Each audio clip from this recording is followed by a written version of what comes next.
C'est notre toute première fois à Disneyland Paris. On a testé le restaurant Walt, on vous partage ce moment avec vous.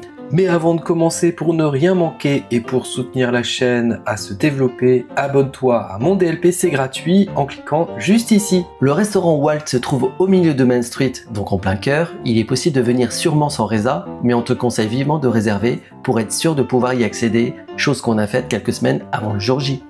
Une fois la porte franchie, on se présente auprès du cast member à l'entrée qui nous fait ensuite patienter. Le temps d'admirer ce joli décor d'époque, style victorien dans un cadre intemporel. On voyage dans le temps. Oui, c'est vrai, le hall est truffé de détails, d'objets. C'est comme chiné dans une brocante. Il y a même des photos de Walt. On nous appelle. C'est l'heure de monter à l'étage, soit par escalier ou par ce magnifique ascenseur d'époque, indispensable pour les personnes en mobilité réduite. Ça, c'est vraiment bien pensé. Petit détail important, le serveur vous demande généralement si vous avez des allergies alimentaires. Il y a un tableau des informations sur les allergènes qui sont dans chaque plat et qui peut vous être présenté. Exactement, sinon s'il ne le fait pas, n'hésitez pas à le signaler dès le début pour avoir un repas adapté. Par chance, en ce qui nous concerne, le cast fort sympathique nous a placé côté fenêtre dans côté Main Street et on a pu voir les personnages et les chars défiler. Ah ouais, c'était super. Après, il n'y a que 3 tables où nous étions, il y a plusieurs salles, donc où vous soyez placé, l'expérience doit être agréable. En effet, chaque salon est thématisé autour d'un land. Il y a de beaux tableaux, des objets, des esquisses, il y a vraiment plein de choses à regarder. N'hésitez pas à nous partager votre expérience en commentaire. Dans ce restaurant Walt, vous pourrez apprécier une cuisine américaine, contemporaine et raffinée avec des influences européennes.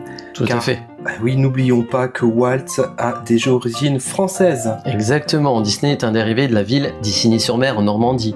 Et oui, Disney, Disney. On a commencé par un apéro avec l'imagination florale au prix de 18 €. Alors ça, c'est un cocktail qu'on a découvert. Il est à base de gin bleu de Limoges, de vermouth dry, de liqueur de violette, de sirop, de lavande, de jus de pomme, de boisson au citron vert et de blanc d'œuf. On a beaucoup apprécié cet apéro. Franchement, un super cocktail. Alors, il y en a d'autres à tester dans la carte, on va pas Évidemment. tous les tester. Non. Mais celui-ci était vraiment très particulier parce que le goût violette et lavande mélangé, c'est un peu C'est bizarre. original. Mais moi, j'ai adoré. J'ai Oui. vraiment beaucoup aimé ce cocktail. Déjà visuellement, quand on l'a vu, ça nous a attiré vraiment. Donc il est aussi beau que bon. Franchement, il y a différents prix dans le parc. On discute de combien ça coûte un cocktail. Franchement, pour 18 €, ça vaut vraiment Ça les vaut. le coup. On vous le garantit. Et en plus, Complètement. c'est vraiment un cocktail travaillé, complexe. Donc peut-être il faudra qu'on goûte les autres à prochaines occasions. Voilà, en espérant que ça va pas commenter du coup. Alors pour la suite, on a opté pour le menu entrée plat dessert à 55 €. Il est possible d'accompagner votre repas avec un choix de 3 vins, de 8 centilitres de Par vin, verre. si je comprends. Oui, c'est par verre de vin. En fait, vous avez 3 fois 8 centilitres parmi la sélection qui est sur la carte. D'accord, puis nous en tout cas, on a opté pour la bouteille de vin blanc du Languedoc, cuvée de Disneyland Paris, au prix de 35 €. Voilà, attention tout de même, avec modération, l'alcool est uniquement pour les adultes, Bien sûr. évidemment. Bien sûr, c'est bien de le rappeler. On rentre dans le menu du Waltz avec les entrées, velouté de petits pois, crème fouettée Disney et popcorn fumé pour le premier choix. Deuxième choix, c'est le chicken pot pie. C'est une tourte au poulet, légumes croquants et jus de betterave. C'est une recette qui est revisitée avec une pâte à croissant. Le troisième choix, c'est la salade Waldorf, roquefort et vinaigrette au thym citron. Et pour finir, il y a également le coleslaw aux fruits secs et moelleux avec un coulis de carottes. Donc ça c'est bien parce que c'est vegan. Alors nous, on a opté pour le chicken pot pie, donc cette fameuse tourte au poulet. Et qu'est-ce qu'on en a pensé de cette tourte au poulet? Moi j'ai adoré, vraiment une belle découverte. J'ai aimé les légumes, on sent la qualité même de la viande. Le poulet est fondant, ça fond comme un chamallow.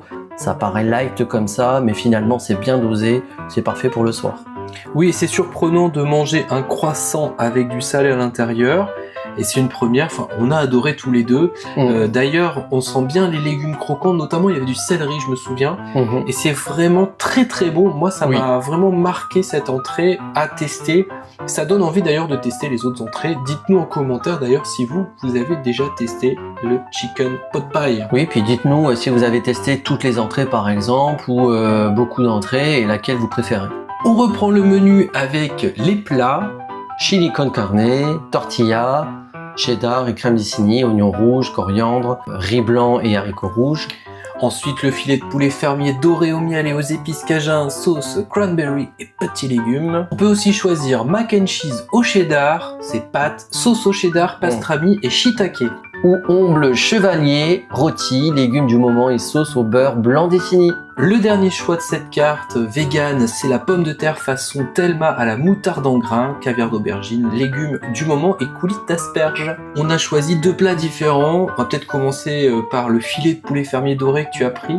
Bah, encore une fois, moi j'ai adoré vraiment, on sent tous les légumes, on sent bien le poulet, on sent que c'est qualitatif, on sent aussi les épices, légèrement le miel aussi, ça prend pas le dessus, c'est vraiment bien équilibré.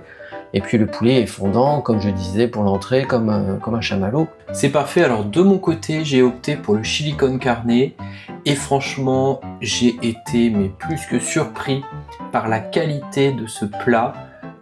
Qui m'a marqué, alors l'entrée m'a marqué, mais le plat encore plus, avec ce chili qui est vraiment à tomber par terre.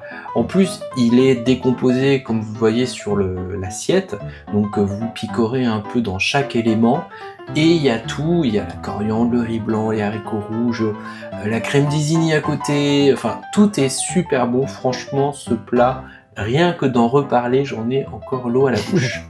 Et bah t'as pas fini parce que maintenant on va passer au dessert. Exactement, donc, les desserts. On commence par le premier choix, tarte citron meringuée. Ensuite il y avait le pineapple upside down, donc un gâteau à l'ananas caramélisé et crème d'Isigny vanillée. Et on enchaîne avec la coupe glacée Flower Street en anglais. Le cookie géant tiède aux pépites de chocolat et noisettes, glace végétale, caramel et pépites de chocolat. Donc c'est bien, il pense aux vegan. Et puis pour finir, vous avez aussi le millefeuille caramélisé, crème au mascarpone praliné.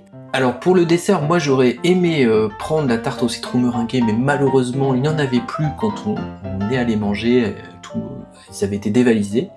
Et donc j'ai opté pour le pineapple upside down, donc le gâteau à l'ananas caramélisé et crème d'Isigny vanillée. Ce que j'en ai pensé, c'était que c'est un bon dessert, c'était sympathique à manger. J'ai tellement été marqué par l'entrée et le plat que je trouve le dessert un peu en dessous, mais franchement ça reste, voilà, c'est l'ananas, pour moi c'était pas assez sucré, assez caramélisé. Vraiment dans ce type de dessert, j'en attendais peut-être un peu plus, mais ça restait quand même très très bon. Et toi tu as opté pour le millefeuille. Le millefeuille caramélisé, il est aussi beau que bon, vraiment. Il est très bien dosé au niveau sucre. On peut pas dire qu'il y en a trop ou qu'il en manque. Dites-moi en commentaire si vous l'avez déjà testé, si vous pensez comme moi. Pour conclure, des plats exquis présentés dans de la vaisselle magnifique et un service parfait. Oui, c'était une première fois pour nous. Et le service aux petits soins, la présentation des plats très soignés, un cadre exceptionnel chargé d'histoire. En tout cas, on a adoré, on valide à 100%. Effectivement, et bon certes ça a un prix, c'est 55 €, mais ça les vaut. C'est le meilleur restaurant du parc Disneyland Paris, je crois qu'on peut le dire. Franchement, oui. Rapport qualité-prix, ça vaut vraiment le coup, vous ne serez pas déçus. Non, effectivement, mais qu'est-ce qu'on a attendu pourquoi on a attendu aussi longtemps? Franchement, on se le demande encore depuis plus de 10 ans qu'on va dans le parc, on n'avait jamais fait le Walt, bah voilà, il y a un début à tout. Parce qu'on préférait les personnages, le restaurant des inventions par exemple, donc on était trop... voilà, donc on était là-bas souvent.